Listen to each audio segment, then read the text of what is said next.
Hi everybody, Arish here. Welcome back to History Shorts. Today, I will be speaking on Swami Vivekananda's speech at the First World's Parliament of Religions at Chicago. This topic was suggested by one of our viewers. The World's Parliament of Religions was inaugurated in 1893 as a means to create a global dialogue of faiths. The meetings occurred in Chicago from 11th to 16th September 1893. Swami Vivekananda was a Hindu monk who travelled all over the country and inspired people wherever he went. When the World's Parliament of Religions was announced in Chicago, the people of Kathiawar were the first ones who urged him to represent Hinduism. Similarly, his disciple from Madras, the Raja of Ramnath Bhaskara Setupati, urged him to represent our nation. He then went to Kanyakumari, which was then called the Cape of Comorin, and prayed to goddess Kanyakumari there. He then swam to a rock, which later came to be known as the Vivekananda Rock, and meditated there for 3 consecutive days, thinking about the past and the future of the country, and whether him representing India would really help improve the conditions of our nation. He then prayed to God for guidance. Once, he dreamt that his guru, Sri Ramakrishna Paramahamsa, was crossing the ocean and signing Vivekananda to follow him.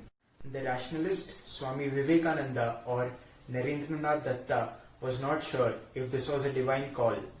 He then asked for guidance from Sri Sharada Mata, who, after 3 days, said that it was the master's wish for him to go.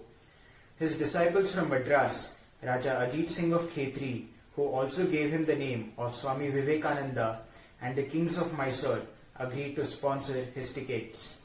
However, the sponsorship did not end his problems as he was concerned about his expenses during the stay in Chicago. An old lady let him stay in her house and took care of his accommodation and food. His credentials too were not sent there, nor did he have the influence of any important American.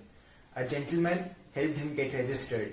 Finally, when it was his turn to speak, Swamiji began with the profound words, "Brothers and sisters of America," and received a standing ovation and an applause which lasted for 2 whole minutes. Swamiji became a hero overnight. Swamiji accepted many of these invitations as his desire was to establish Vedanta centers all across India. Unfortunately, most of the money collected was swindled by the agents. Swamiji realized this and also the fact that it was not right for a sannyasi to be a part of these social elites.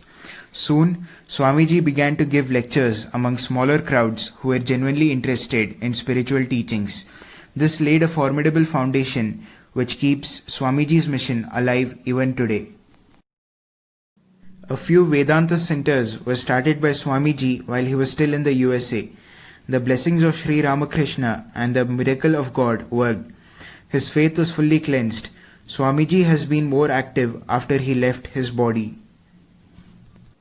A prestigious visiting chair was created in his name in the University of South California at Los Angeles. Neither did Swamiji dominate nor did he beg, but people were pulled and attracted by his simplicity and spiritual qualities which they found were similar to Lord Krishna's in the ancient times. The speech that drew millions towards spirituality and the land of spirituality, that is India, reads like this.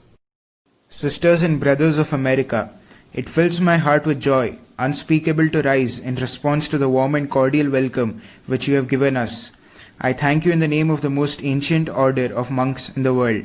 I thank you in the name of the mother of religions, and I thank you in the name of millions and millions of Hindu people of all classes and sects.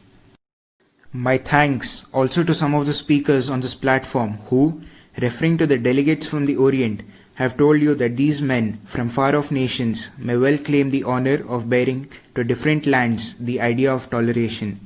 I am proud to belong to a religion which has taught the world both tolerance and universal acceptance. We believe not only in universal toleration, but we accept all religions as true. I am proud to belong to a nation which has sheltered the persecuted and the refugees of all religions and all nations of the earth. I am proud to tell you that we have gathered in our bosom the purest remnant of the Israelites who came to southern India and took refuge with us in the very year in which their holy temple was shattered to pieces by Roman tyranny. I am proud to belong to the religion which has sheltered and is still fostering the remnant of the grand Zoroastrian nation. I will quote to you, brethren, a few lines from a hymn which I remember to have repeated from my earliest boyhood, which is every day repeated by millions of human beings, as the different streams having their sources in different paths, which men take through different tendencies, various though they appear, crooked or straight, all lead to thee. The present convention, which is one of the most august assemblies ever held, is in itself a vindication, a declaration to the world of the wonderful doctrine preached in the Gita. Whosoever comes to me, through whatsoever form, I reach him. All men are struggling through paths which in the end lead to me. Sectarianism, bigotry, and its horrible descendant, fanaticism, have long possessed this beautiful earth. They have filled the earth with violence, drenched it often and often with human blood, destroyed civilization, and sent whole nations to despair. Had it not been for these horrible demons, human society would be far more advanced than it is now. But their time has come, and I fervently hope that the bell that tolled this morning in honor of this convention may be the death knell of all fanaticism, of all persecutions with the sword or with the pen, and of all uncharitable feelings between persons wending their way to the same goal. My thanks to those noble souls whose large hearts and love of truth first dreamed this wonderful dream and then realized it. My thanks to the shower of liberal sentiments that has overflowed this platform. As we all know, Swamiji is immortal, and we have seen much of his spiritual accomplishments after he left his mortal body. Arise awake and stop not till the goal is reached was a slogan from the Katha Upanishad popularized by Swamiji. This was his message for us to get out of the hypnotized world. Let us live by that. Jai Hind and Vande Mataram.